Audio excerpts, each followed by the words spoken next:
We're going to go ahead and get started. We have a number of people in the Pittsburgh group that are also online tonight for various reasons, but we are really lucky tonight to have Steve Saylor. He's from the Western Pennsylvania Data Resource Center, and for years I thought, well, every state has one of these data resource centers, and this is just the normal way it is. And we got really used to working with this group. They really have a vast number of publicly available sites that they really catalog and collate and clean the data, so that the data that's made available to people who want to look at issues in Western Pennsylvania, they're just gorgeous data sets with a lot of metadata that tells you how to use them. Once DataJam expanded nationwide, I just tried to find out where the data resource centers were for all the areas we were in, and I realized we have a phenomenal resource, and I didn't recognize how phenomenal it was. So we appreciate you even more now. Since we started the DataJam Mentor course some years ago, we have always collaborated with them. They know how to find publicly available data sets. And believe me, as mentors, you're going to be looking for publicly available data for answering the questions that your DataJam teams come up with. And this is the hardest thing to do in the DataJam, and we spend a lot of effort doing that. As you know, and we'll go over a number of times, we have a datasets page on the DataJam website, and we have links to tons of datasets. I'm sure I'll add more tonight after listening to what Steve has to say. But last year he gave a very nice talk about what was available in Pennsylvania, New Jersey, and California. I told him that we now have teams that will be joining from Massachusetts and New York, so he's added some information about those. We, of course, will make this recorded lecture available to you. This is one lecture where I'm pretty sure all of the mentors will go back and look at it, links, so, because it's incredibly useful. So thank you so much for being here. Thanks for that great introduction. Hi everybody. My name's Steve. This is that Finding Open Civic Data talk that put together. So so I work at the Western Pennsylvania Regional Data Center. We're like a local data intermediary and a resource for people to find and work with open data. So I'll get in a little bit more there, but just a quick outline here of kind of what we'll go over. So since I have your time, I'm going to do a brief talk about what my team does. Then I'm going to go into like what is open civic data, what we mean by that. Go over the types of data you'll see in like a really broad sense, and then a slightly less broad sense. And then I went through and just did some quick searches of trying to find some like reasonable resources across the different places. Forgot to update this slide, but also including Massachusetts and New York. And then we'll have some time for questions if anybody has any. Also, feel free to ask questions at any time. I had to get her in. All right, so what does WPRDC do? So, like I said before, is kind of like a term in the field we're in called like a data intermediary. We're kind of like the people that work with community members and the government, researchers in the government, and like we're in the middle of that social graph. And so we particularly work with the local governments here. So that is the city of Pittsburgh and Allegheny County. We're actually like part of why we exist is through, and this happens if you'll see open data anywhere, it's usually probably because there was some local ordinance or law passed. So, so the city is, required to share their data, the county is as well.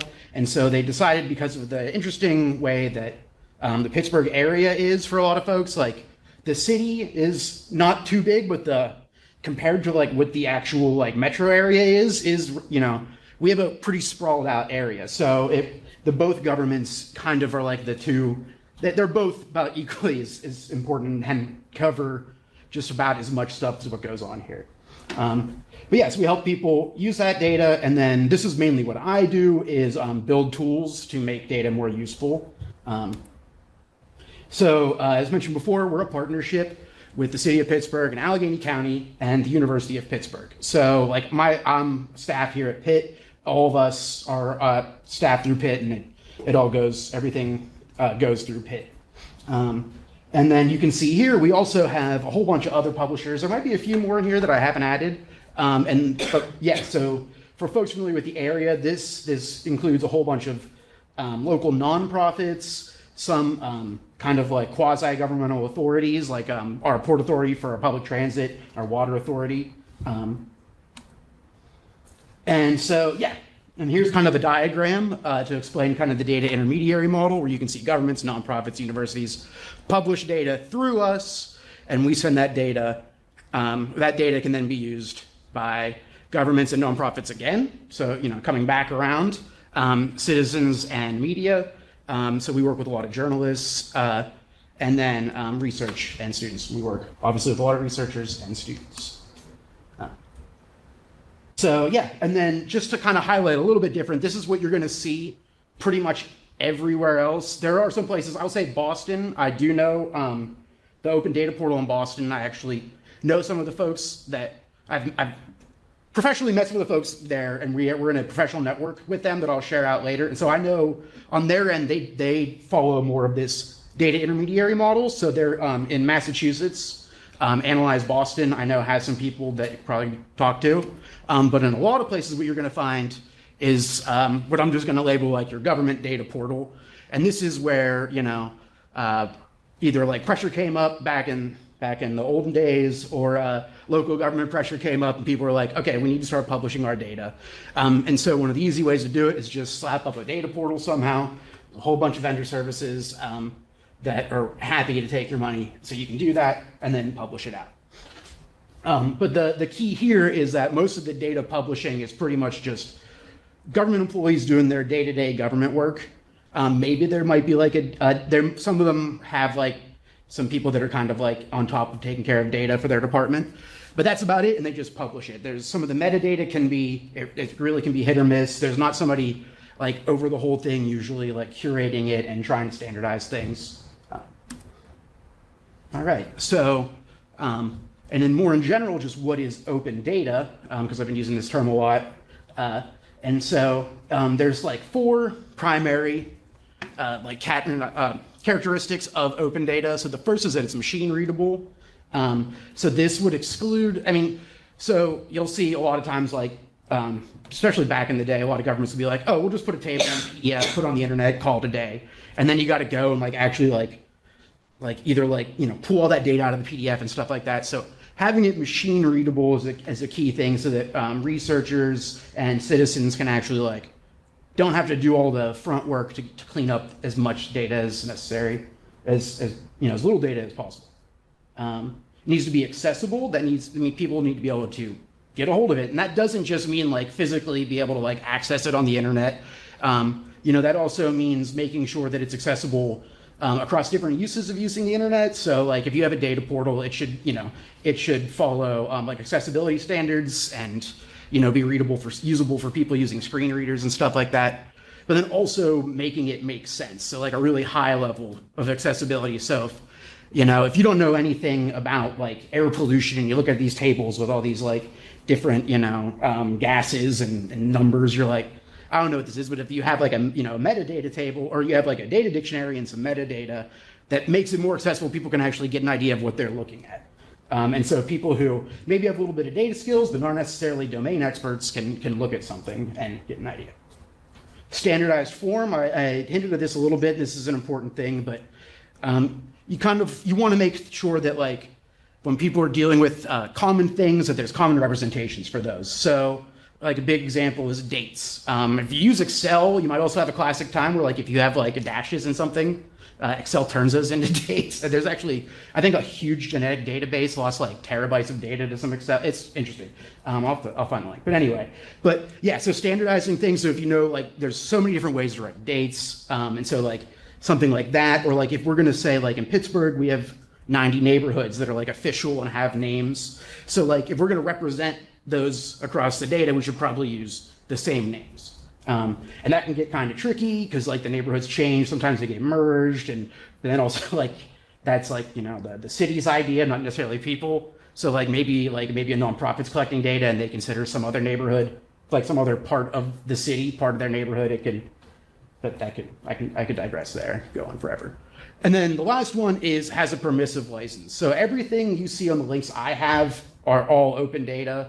Pretty much, if you can find it on the internet, very rarely is someone going to give you access to like raw data and not have a permissive license attached to it. But be careful, there will be licensing information. Most of the time, it'll be something like CC, which is Collective Commons. Look out for CCA. I think maybe it's CC version 4 or something weird, but it'll say like it's pretty much you can use it for free. You can do whatever you want, but you do have to give credit to the original data source. So we have a couple of those. We have some like that on the data center. I don't know if this, I think like the county used to have that and they may have loosened that a bit, but it is technically, I think if you use like county data sets from Allegheny County, you're supposed to be like, this was brought, thanks to this data set and linked to it. All right. And then just a little extra one kind of added here is just something to think about is because it's going to be open, we want to make sure that we get rid of personally identifiable information. So this is something where, like local governments or folks like us, this is something we take seriously. There are instances where, it becomes tricky about like what is available, like what should be made public and might have, PII. For example, we have county salaries are published. And so, I don't know if anybody's name is censored there at all, but it's everybody's name. So I see my colleagues in there. You can see people higher up in the county. It's fun to just, go by salary and sort descending and just see, who's at the top. But in that case, it's like, sure, there's some personally identifiable information, but they're public employees, it's tax dollars. There's always this give and take about trying to make the data as useful as possible while minimizing risks of harm. And so you might, maybe there might be some examples later on that I'll get to when we get into some specifics. All right, and then what is meant by civic data? So pretty much it's just government data, but we kind of brought it a little bit to say like data related to community life and pretty much anything that involves what's happening in the kind of like civic ecosystem around you. It includes like governments and community and stuff like that. And so you can see that there. So this is kind of why, and like this is where you see we kind of expand this definition to include nonprofits and not just to limit it to government. This chart's crazy. You don't have to really worry about it. The key thing is just to kind of see this like general structure where there's like this real world, there's things that happen, raw data gets collected by like people, like actual human beings that work for the local government or something, either driving around cars that scan license plates or writing down a police report or, filling out, a DPW pothole filled form. So like that, potholes get filled, data gets there, it gets published. That clean data comes back to the publishers, helps them improve their operations, it goes to the public, helps them do things in the real world, like advocate for change. And then the real world changes in the data, and then you can kind of see this never-ending cycle of civic data. All right. So yeah, then we'll kind of get into the types of data that you'll see. So we'll start really broad, and then I'll kind of go into like categories. And I think, this is from my slides last year when Barbenheimer was a thing. So I think I kind of, you can kind of see a little bit of the variety that we have. Okay, so the two big categories that you're going to see a lot of are what we'll just call tabular data, and then geospatial data. And so tabular data you're used to, I'm sure, spreadsheets, databases, even something like if you ever use something like Airtable or some cool online spreadsheet type of thing, that's what it is. Data frame and pandas, if you've worked with pandas. And so this is kind of stuff. And you know what, I put this easy to work with pandas, but I kind of want to take that out because I forgot that GeoPandas exist. So if you do have geospatial data, there are there is a GeoPandas plugin for folks that have, I don't know if we've gotten into Python libraries and stuff yet, but you can do that, and you can load in maps like these GeoJSON files and stuff that I'll get into in a second, and then read and do do analysis on them. But yeah, so like I said, tabular data and then geospatial. So these are maps, and this is for handling geometric spatial data. And so stuff that works with mapping software. The category stuff you may see is GIS, which is Geographic Information Systems. And so it can also be in a tabular format. So I have down here the file type, so you can see like this is going to be like a CSV or an Excel spreadsheet. Maybe even like if you're working with databases, like there'll be tables in a database. But and then file types here, you'll see things like shapefiles. That's the company Esri, who it's like their proprietary file that most GIS practitioners work with. We get I don't know how it works for students, but I imagine it works out pretty well. There's, at least for staff, we have like an Esri license. So like if you can get ARC, but there's also a thing called QGIS, which is another GIS tool that opens these types of files and lets you look at maps and style them. There's what's called GeoJSON, which is Geographic JavaScript Object Notation. You don't have to worry about that. It's just a special type of file that stores these little guys, and it says like, hey, here's this thing. This circle happens to be like a housing project, and it has n number of units that's stored in there, and it's at this point. And so like that data knows how to map it, and I told it to make it big based on how many units it had. And then CSVs, you can also do that for simple. If you see stuff that's at point level, so if it's just like a latitude and longitude, it's very easy to stick it into a spreadsheet. It becomes tricky when you're dealing with non-point geographies. So if you're dealing with stuff that, and most, it's something you won't come into, you won't have to deal with a lot, and in fact, very rarely, but sometimes, things, so in geography, obviously, there's not just points, there's lines, there's polygons, there's multi-polygons. Those are more complicated to represent in data, and so like it'd be really weird to put it in a spreadsheet most of the time. There are ways to do it, but you don't have to worry about it. And hold on a second, just lost my train of thought there. With the polygons and what you won't find is actual, oftentimes, but you might, is really detailed data with the polygon data, because most of the times if there's a polygon, it'll be like for a town or a building or something like that. It'll represent something else that probably is represented by a name.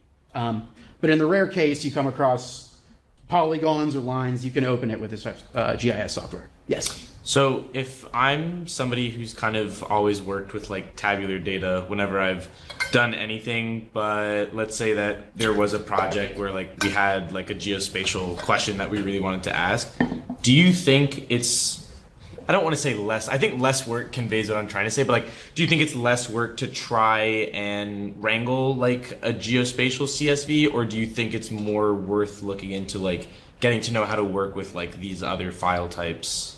I mean, so I'm a big advocate for lifetime learning, so I'm going to say go learn GIS stuff. Yeah. I mean, I love it, but also, go ahead. I'll chime in Yeah. to say that Data Jam works with students at all sorts of levels. So you have students in really underserved areas. Yeah. They only have Chromebooks. They don't know how to do anything on the computer, and this is their first introduction. Now, of course, we have schools where the kids are coding in R and in Python, and so we try to get mentors to think at all levels. Yeah. So I would answer that question by saying it really depends on where the team is and what they could take on and what would be reasonable.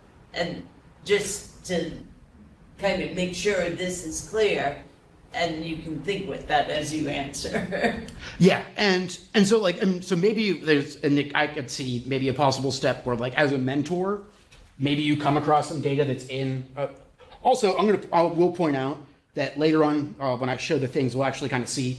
A lot of times you'll have this, and you'll have both versions available, so you'll be able to get it. And so what will happen is though, is like maybe you won't be able to like map the polygons if you get the CSV version or something like that, or it'll be kind of tricky. In those cases, it could be something where, yeah, if you want to put in the work to do mapping stuff, or you can like load, if it's the only file that's available, you could like load it into a GIS tool like QGIS, which is free, and then export it into a CSV, and that's like, 5 clicks. And that's something that may be more workable as well, depending on the level of the students. But yeah. The other thing I want to say right up front is one of the wonderful things about having Steve come and talk with this class is he will be available to you this year as a resource. And so if you have a team that's trying to do something that's new for you, let's say some of the geospatial data, and you have a question, you'll have somebody who can answer that question that you could email him. Yeah, and we also have office hours Fridays at 3. I'll send out some information about that. Yeah. But yeah, that's a whole lot. I went in a bunch of deep dives here. The key thing is you're going to see a lot of these two. You're going to see the dichotomy a lot. And yeah, and so just get an idea of kind of what you're working with. So now I'm going to work through just kind of like categories of civic data we have here. So the first is properties, housing. This is just what I've been working on a lot lately. So you can see like a tool we have here, Parcels and that it's like a data explorer where it has all, since we work with multiple governments and partners, all the data that describes the parcels in the area come from different sources and a whole bunch of different files. And so we've kind of like built something and standardized it so that people can kind of explore. And yeah, as someone who's on the market right now for houses, it's actually been scratching my own itch to find a lot of things that people are hiding. But anyway. A lot of data jam teams that ask questions that have to do with housing. And so this is something to think about. Yeah, and it's very topical right now. I mean, there were just, I know there were just some announcements about inclusionary zoning here. There's, it's coming up a lot in national politics, and I think there's going to be, and at least here, we're going to be getting some more property-related data sets within, hopefully within the year. But I know there's more in the pipeline coming down. All right, health. So yeah, I mean, you can see a little bit of age of this because I don't think anybody's actually reporting COVID-19 test data anymore. I think the actually only COVID-19 reporting that's happening is it's like at a sewage level. So like they actually go and collect the sewage at different points, and then they have like I can't. In the water. Yeah, what's the term? I'm trying to think. It doesn't matter. But yeah. So and there's actually really interesting stuff they can do with that. They can find traces of like fentanyl, so they can like actually find out like areas where like fentanyl's been laced into like other opioid supplies, and it's really interesting. But then that leads to the whole issues of surveillance and policing, we'll get into in a second. But yeah, so we have COVID-19 health data. Like in the county, we have food inspections, which is a fun one. Fatal accidental overdoses, which isn't. Medical claims. So this is in the county here. We have some data about describing census tracts, which are like supposed to be about like 3,000, I think, to 8,000, or 5,000 to 8,000 people. But they're about the size of our neighborhoods in the city of Pittsburgh. And in fact, they're supposed to kind of overlap perfectly, but they don't. And so we have those described, or like the kind of claims that people have made on their insurance for things like the percent of people, like the percent of insured people in like the tract that represents Shadyside that have got prescription, that have made claims for anxiety treatment, depression treatment, stuff like that. And you can kind of see it's pretty interesting. Once again, this is aggregate data at the census tract. And I think even then in some places where the population is so like homogenous that like certain demographic data has to be censored because like, there's too few people of a certain demographic category that if you reported that, you would dox a person. So there's, these types of concerns we always have to think about too. And then the big one is just anything that's related to the social determinants of health, SDOH. So you see a lot about this. Again, a huge number of data gem teams have asked questions about social determinants of health. I mean, it's something that high school students are familiar with, and they've learned from discussions in their family and discussions at school, and we end up with lots of teams looking at these things. We're actually, our team ourselves actually just, in partnership with a local coalition is working on some SDOH stuff. All right, public safety and criminal justice. So this is where I have the big disclaimer that, and this goes with everything, but there's so much fraud and so much risk with public safety data, and I just see it misused all the time too, that I'd like to make a key point here is like, and this is the case for a lot of things. These data describe government activity, don't necessarily describe the citizen. So people give the impression that like, oh, here's crime data, and like look at these scary maps of like different places, blah blah blah blah. But it's like it doesn't necessarily normalize for policing activity, population, like foot traffic. So there's a whole bunch. So mainly, what you try and keep in mind is like, something like arrests talks about when police make an arrest. People don't report all crimes. Certain crimes don't get reported as much as other crimes do. There's a whole bunch of risks with this. So you'll see a lot of it. Everybody reports their public safety data because it's a big data source, and all governments have it. It's good that they do report it because it's a way to keep local governments honest about things. But there's a lot of risks for just like casual use of it. All right. Transportation. This one can be fun if you because there can be a lot of like big data in transportation. So maybe some places you can find that where they use like sensors. I know, we used to, and I don't want to tell people about data that doesn't exist anymore, but we used to have snowplow data. And like, it was like, there used to be the snowplow map. I think we still have one, but we're not getting the data feed. But it was like, it was insane. Like it would like send out like when the plow was up, when it was shooting salt, everything. So you could get like an entire map of like, well, it was supposed to, but there's a whole bunch of things where like rubber meets the road with people, where like the actual like DPW workers were like, this is like, I don't need my boss surveilling me this much. Like it becomes interesting, which also you might notice with the buses, when your bus you get a ghost bus, it doesn't show up on the apps. Like, I don't know, I know for at least a point in time, I think there was like but Port Authority drivers like, I don't need to be surveilled by my boss. So like, turn it off, which sucks for users, but also, so I know there's some of that. And that's a tricky thing though. Like, do we need to, it's weird. It's this give and take about all this stuff with data. So we started having a community college data jam last year, and we will have it both in the fall and the spring semester. We already have a lot of community colleges participating, and half of the teams last year did transportation related projects, and they were in California. The teams were in California. So there was an enormous interest in electric vehicles. And I think there's going to be a greater and greater interest in electric vehicles, for governments making decisions where charging stations are placed, and compared to rapid transit, what is more cost effective. And I think this transportation area is going to really become a big topic for data jam teams. Yeah, and there's a lot of things and I can even imagine just with California with the transit culture and everything with the road, with the driving, and like there's probably a lot of really interesting data out there. I saw this week, and I really should have updated this because I still think this is a cool story where this guy back in 2016 did some analysis on open data on New York City's open data portal, and found out that just like NYPD had just been systematically giving people illegal tickets. And so like millions of dollars of tickets that for people parked illegally. So it's really interesting because it's like, he was just like, oh, like it's at this zone, it's at this time of day. And they said that it was, it was a ticket for being in the wrong zone. It was like, no.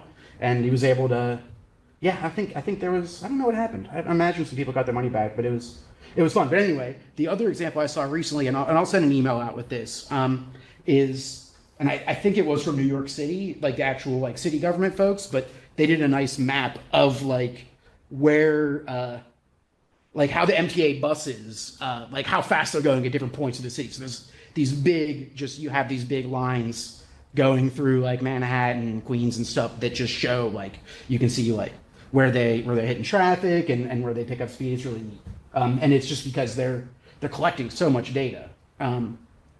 The Port Authority, or sorry, Pittsburgh Regional Transit, they have a bunch of big data too. They have sensors that are on the front and on the doors when you come in. You'll know if you like look in the middle, you can see a little like black cube, and that's a little like IR receiver thing that shoots out a laser, and I don't know how it deals with the mess, but it does pretty decently. But it's supposed to count in and out so it can keep track of actual like in the bus, out the bus, which means like theoretically, if you get access to that data and work with it, you could make like is this bus full based on on and off counts reported from the bus itself. The only problem is that data isn't live. That's why it's not doable. For now, they park, and then when they get into the garage, all that data gets uploaded and then dumped. But eventually, hopefully, with 5G and everything, more and more, we'll be able to get that kind of stuff just streaming. I know a lot of places do have it streaming. All right, and then I just put a whole bunch of stuff in this miscellaneous grab bag here. So fun stuff like dog licensing data. Except we have a big donut hole problem here where the city of Pittsburgh doesn't publish their dog licensing data, so it's just the suburban counties.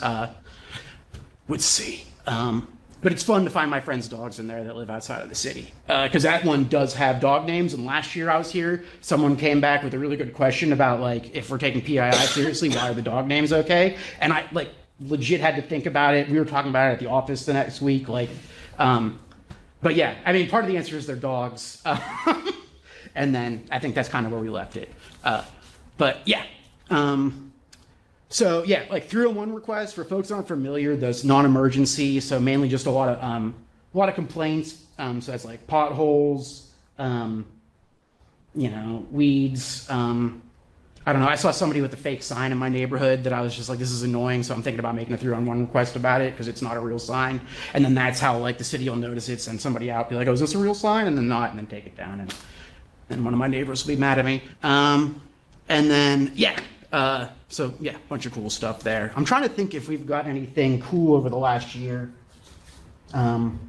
Most of it's been in the other categories. I don't know if we've got any cool random data sets recently, but there's a lot of cool random ones out there. But I feel like, you can mix in, if there's a way you can take something serious, but also sprinkle in a fun data set, I would want to know. Because that's pretty much my entire career is trying to get this to. All right. Working with open civic data. So I'm going to kind of go through the types of portals you're going to see, the two key ones. There's a third one that I've found a few of them. This is only for geospatial data. This is ARC, it's called ArcGIS. It's this company, Esri. A lot of governments will take their maps and they just dump their data on their open ArcGIS portal. You'll see those. They're really simple to deal with because it's just, you look at the map, you find the download button and download it. Otherwise it's just working with the map. These other ones are more like data portals. They have like extra metadata and some more interesting stuff. And so I'm going to go into a little detail about them. So yeah, the one on the left here is CCAN. That's what we use. The acronym stood for something at one point. It doesn't anymore, and I don't remember what it was. Socrata is another option. That is they might have a different name now, but this is one you're going to see a lot. This is a private company, contracts with, it might be publicly owned, but they're a company that contracts with governments to set up their portals. So they design the software, they build and design Socrata, and they also provide the service of hosting and maintenance and stuff like that. CCAN, on the other hand, is an entirely open source, free project. So like in this case, it's not too hard to deploy, but we maintain it ourselves. It's dope because we can write our own extensions for it. I can use it to build my own applications on top of it easily. And we're also now kind of and it's a big international ecosystem, which is kind of nice that we've gotten to be a part of, where it's, data portals like that across the world. And all right. So all the CCAN examples are going to be from my site, and then Socrata. I think that's from PA, the state of Pennsylvania's Oh, open it data looks portal. like New Jersey. Oh, New Jersey. Never mind. Thank you. Yeah, they both use Socrata. They both use the same theme. They're going to look a lot alike. Okay, so here you can see just the general kind of like how you're going to download data. So in CCAN, you're going to find something on our listing, and you're going to click into it. So in this case, this is bus transactions, I think, or no, parking transactions. And so you see these lists, and we have like CSV, a CSV, and this is a link to a website. Click there, download it. You can also go into the file, and there'll be another download button. You can download it.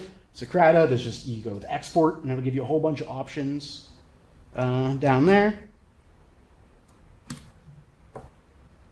Accessing data programmatically. So this is using the API or the application programming interface. So if a lot of times what you'll probably end up doing is just, if you're getting it from a data portal, you probably just will download it and do the work from there. Folks like me that want to like build stuff on top of it, there's this, you can use this, and if you know how to work with APIs, just kind of outside of the scope of this talk, but I'd be happy to, provide links and stuff like that to resources. Then you'll know what this stuff looks like and how to use it. Same over there. You see an API button, so that's what that means when you see it. And then metadata. So here's the exciting part. So in the data center, we have a whole bunch of metadata. So here you can see just kind of the different fields and some of the different values of stuff you'll see. So a lot of stuff around timing, the spatial extent of the data. In our case, and actually we have, we can list what's a data steward or a data steward email. In this case, it's to a departmental email, so there's no person. But these people are the person closest to the collecting of the data that can answer questions about it. So like in this case, whatever this data set is just being managed by analytics at Innovation and Performance at the city of Pittsburgh. And so they'll get in their email. If you have a question, you can email them and they'll be able to talk to you about the data set. Like for a bunch of DPW data sets, there's a DPW person that's pretty much the contact for all of those, and it works its way through a lot of government. I just want to say something about metadata. Very few of the high school students even know about the concept of metadata. They will get a data set, but they won't know what a lot of the headings mean. And this is true for almost every data set. I mean, there's just all sorts of abbreviations for things, and unless you really know that area of information very well, you don't know what they mean. And so it's really good to get your team familiar with the concept of metadata and try to get the metadata for the data sets they're going to use. They're going to choose 3 or 4 data sets that they're going to use in their Data Jam project, and getting the metadata for that and teaching them how to look for things they have questions about is really, really valuable. And so you're going to want to do this with all of your teams. Yeah, it's like the most important part of publishing data is making sure you do this properly. And so here, in addition to like the higher level metadata, then here's like the data dictionary that explains what all the fields mean. And students, even community college students, can be very leery about reaching out for a contact. So he just showed you where the contact email was for the metadata. And students very frequently in their Data Jam projects have questions and they'd like to talk to somebody, but they feel like they're a nobody and they don't want to bother somebody important. And so you can help them write an email or work with them, but you send the email to somebody to ask a question. So they've got to think through what they're asking questions about, but give them a sense that it's okay to reach out. Those people want to help them. And that also is a really good learning experience for your students.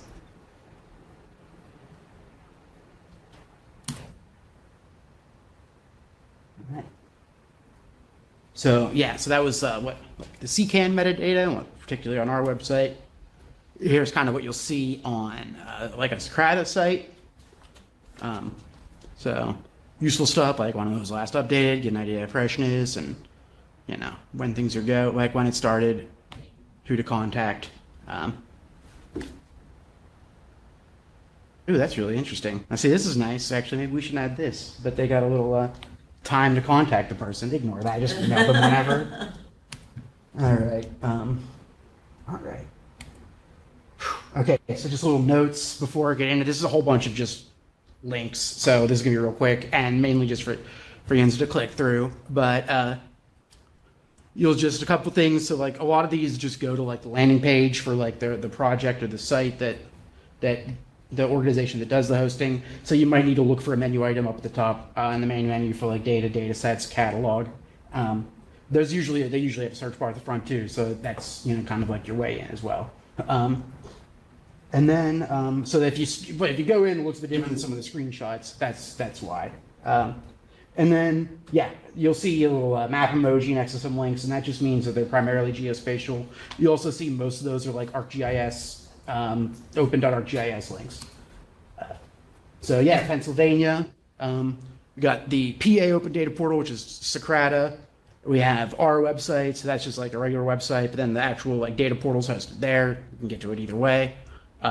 Open Data Philly, which is like a weird mix of a bunch of stuff. I think it's actually both CCAN and Socrata. I don't know how they do everything. They were pretty ahead of the game early on in this world. And then PASDA, which is out of Penn State. And this is probably the best map resource that I just know about, period, compared to all these other mapping specific resources, because it has like just a whole bunch of information. You can download them all. It's been like, I don't know how long it's been going on, but like people I work with have been have been using and like dealing with data in PASDA for years. So it's like it's been like the OG spatial data platform for the state. So it's got a lot of cool stuff and like huge stuff too, like LiDAR data. With LiDAR getting like actual like building shapes and mountains and rivers and crazy stuff. All right, Massachusetts. Yeah, so the state has data.mass.gov, which if I remember correctly, is a Socrata instance. And then there's the MassDOT Open Data, so they put their data up on their Esri portal on ArcGIS, Open Data.ArcGIS. And then I had mentioned this earlier in the talk, Analyze Boston. So they might be, I would definitely, I'd probably just reach out, send an email. If you have questions, they'd probably be really easy to reach about this type of stuff. Yeah, all right, Jersey. The New Jersey Office of Information Technology, I think is what that stands for, Open Data Center, but that's the state's open data portal, so that's where the state of New Jersey puts their stuff. Then they have their Geographic Information Network, just to add another GI acronym to confuse everybody. So NGA, gin.nja.gov. I think I got that out properly. And then Newark and Jersey City have their own data portals. Jersey City also works probably close to, there's a lot of folks in New York City. So the state has an open data portal, which is, once again, I feel like almost all of the states have just gone with Socrata. And then New York City has big open data. I forgot to put something in here with New York City, but there's the planning department out of New York City has, at least they used to, I don't know if they do anymore, but they had what's called a planning lab. So they had a staff of a few folks that just did like building apps, kind of like that, parcels and that stuff. Like I went and trained with them for a bit. They have some really cool stuff. They work with data.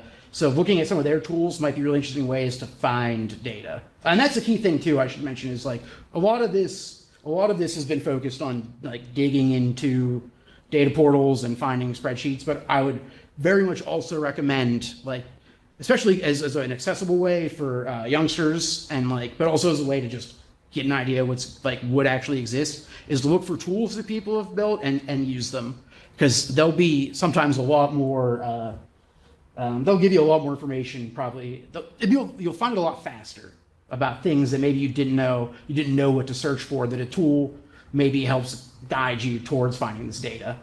Because it could be like a data set that's very interesting, but it's got like a really weird, wonky name. So like you're searching for it, maybe it doesn't have proper tags, you don't find it. But then you use an app and there's like this cool data, and you're like, oh, and then you find it. That happens to me all the time. Okay, yeah. So then on the other side of the state, Buffalo and Rochester, I probably should. There's probably also some stuff in the middle of the universities and stuff. But yeah. California is, well, it's a big state, but it's also like just an extremely like balkanized state government wise. So like there's just no central California portal. So I have 2 pages here. So you And like we have a lot of mentors and a lot of teams in California. So there, on the top left of the screen is your San Francisco contingency. there we go. So yeah, I mean, I should say there is one, but I feel like if I remember correctly, most stuff is like in the individual departments. And They're in San Francisco, and San Francisco actually has a very good open data portal that they used on a number of their projects last year. and I think Data SF Yeah, I think is that- also part of this National Neighborhood Indicators Partnership. This is, I have it on the last slide, but this professional network of like data intermediaries and stuff like that. And I have a link for them.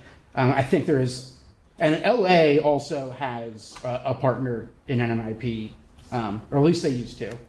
But yeah, so there's just a whole bunch here, and California is just big and has a whole bunch of cities, so there's just a whole bunch to do there.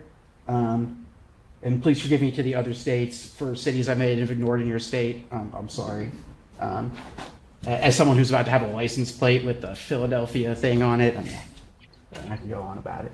All right. And then nationally, we've got data.gov. So besides actually like hosting like federal level data, or probably even more likely linking to some other like not as useful web pages throughout the federal government with the data, it also acts as a clearinghouse for any other CCAN portal. So data.gov uses CCAN, what we use. And so I think it can harvest the other ones too, but we work with data.gov so that they can gobble up all our data every week and update. So there's pretty much a clone of us on data.gov. And then, yeah, finally, just some possible leads for online searches. So I mentioned apps, which I didn't put on here before. So yeah, I brought this up a few times. NNIP, National Neighborhood Indicators Partnership. My coworker Liz is actually at the conference right now. They got partners across states, or cities across all the U.S. I think they have to have an academic partnership. So it's like researchers in social sciences that work in the community and stuff like that, or who these organizations usually are. And then, yeah, some of them have pointed out run open data portals. They all use them. And then, yeah, just in general, local research institutions, like, big ones in the area, like Pitt, or any place, maybe you can find social science researchers on their websites. You might see some of their work. You might be able to find some data sets they've used. Sometimes, they'll, depending also on who funds them, they might share their data. And then also sometimes they'll be using open data and they'll write about it. So thanks. So I'm assuming you'll take questions in New Jersey and online. You have questions, you can just shout them out, or you can put them in the chat. But this is an incredible resource, and so it would be a great time to ask anything you're thinking about. And all of these guys are now working on mock data jam projects. So they have been struggling with finding data they're going to use. So from that, if you have any questions, please ask.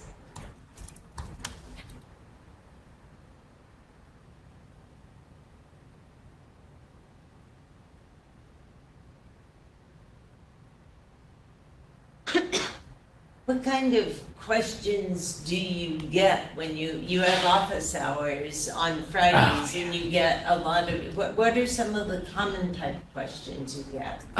Mainly it's folks looking for data that may not already be available. So a lot of the times we're working on more, folks who come to office hours are maybe like at like a community organizing level or something like that. So they're coming and being like, oh, like we want to find something like this or so and so. You know, my boss is very well networked throughout town, so it's a lot of like, oh, so and so told me like Bob could help me out, and then it's like, oh, okay, we'll come to our office hours, and then so it's a lot of trying to find that, which is very useful because that's how we get an idea of things we pass along to folks at the city and the county, so that maybe get that The prioritized, kind of get data published. people want to Yeah. have. And another thing, and as opposed to like them getting FOIA, a Freedom of Information Act, or right to know requests, which I think it's a state or maybe it's local, but and those are like laws where like they have to like respond with certain, there's a whole bunch of stuff. So like journalists and just activists will make those requests, and so a lot of times what happens, hopefully, is these requests get made to these governments, and then they instead of like just doing it one-off, they publish the data openly, so that they don't get the FOIA request again, which saves taxpayer dollars and gets the data public forever. But yeah, and in addition to that, it's a lot of like sometimes we'll get. I do a lot of geographic information systems, a lot of GIS stuff. So like it's people will come to me with questions for mapping, some data cleaning stuff. Maybe just mainly to pick our brains a lot of the times. Most of the time, if it's a specific question with the data or something, we just pretty much try and direct them to the publishers. So one of the biggest problems that data jam teams have, especially at the high school level, is they're asking questions where they end up doing correlations or regressions between two different variables. So they're asking how one variable is related to another. And the variables are coming from different data sets that are organized differently. So some of them are organized by county, and some of them are organized, you mentioned census tract. So we've frequently had that. That's a huge one. They don't know how to deal with that. And I would say this comes up in 30% of data jam projects every year. Yeah. I mean, this is an enormous problem. Yeah, it's a huge problem. As someone who deals a lot I've just that,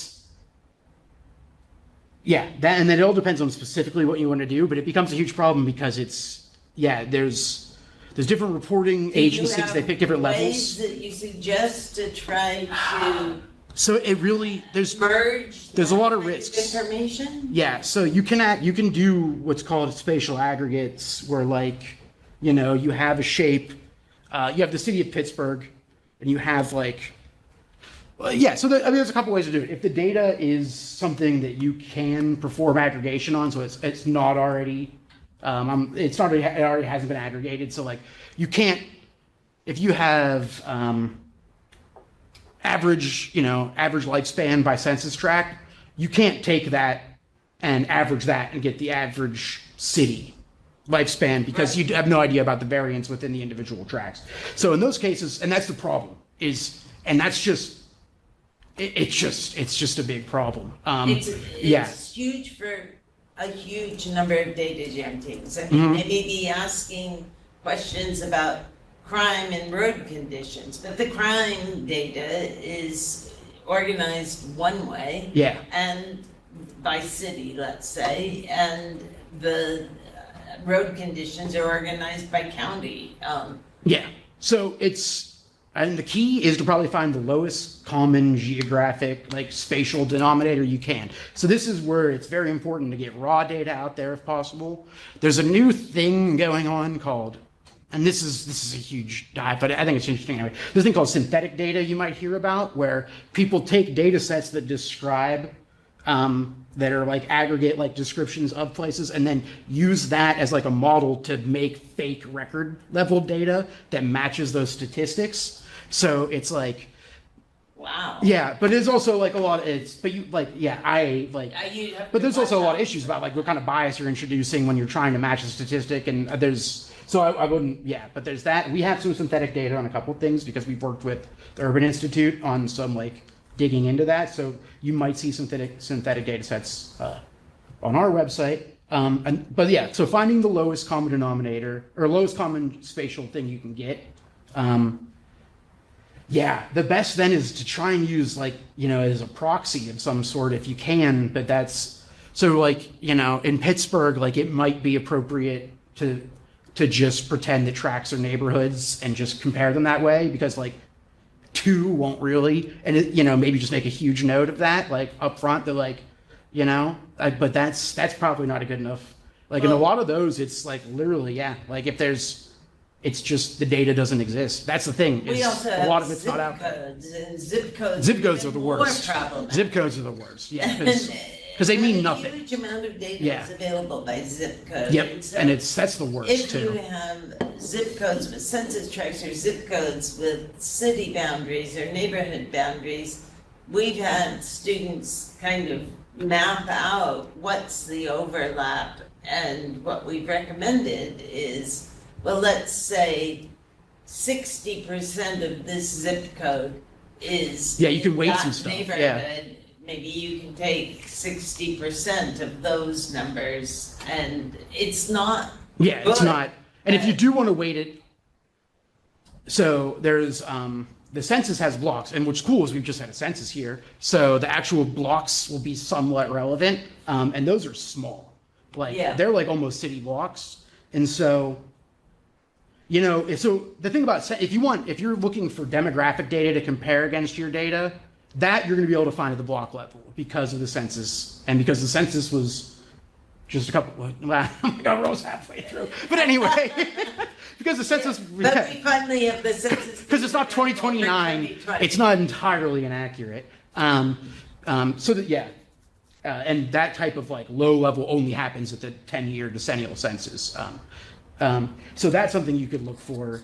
But yeah, no, it's honestly, it's a big problem, especially with zip codes, because so much, it's an easy thing to ask people, and it's also become a trope of like zip code's destiny, blah, blah, blah, blah, and use the term zip code. Really, it's more census tract, or like is destiny or something like that, if you want to get into like SDOH and all that.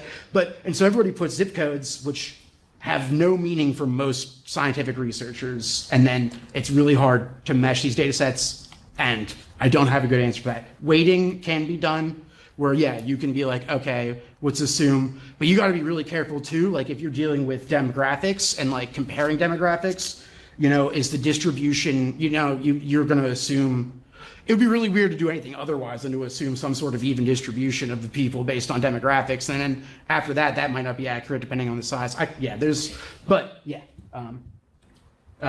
a big issue. You absolutely will run into problems with Yeah. this. I guarantee you there isn't a mentor out there that isn't going to run into problems. Is there a question on the chat? Yes, and I just want to add one thing to that too. Is just there could be the case where you come across a data set that is smaller than the one you're working with, but it fits. For example, like maybe you have a neighborhood data set, and have a one that's entirely city. The neighborhoods fit inside the city, so like if it's raw data about the neighborhood or something like that, you could, in a sense, aggregate it up and treat it like a city. I've just spent like the last months building like a general case thing for doing this type of stuff, and it's crazy. All right, Christopher here. Oh yes, I will. I will make sure the link gets out. Yeah, it's a question about. The question is just, will there be a link for the slides? Oh yes. Yeah. Just don't worry about trying to like remember any links in there. I will send that out. We will make the slides available. Dr. Cameron's got it, so. Absolutely. And any other questions? I think last year's are actually up on the WPRDC website. I just put them up there, so. And I'll put these ones up there too. Probably we'll just replace these ones, to be honest. That'd be great. New Dang wasn't in the last one, so. Okay, well, thank you. Oh, yeah. And I can say again that you know him now, and he knows who you are, And if you have questions over the course of the year with the community college teams, the high school teams, you have somebody you can contact who can brainstorm with you on how to try to find things that your teams are looking for. Thank you again. Oh, yeah, It's no been problem. very, very useful. So, yeah, it was fun talking about this stuff. Okay.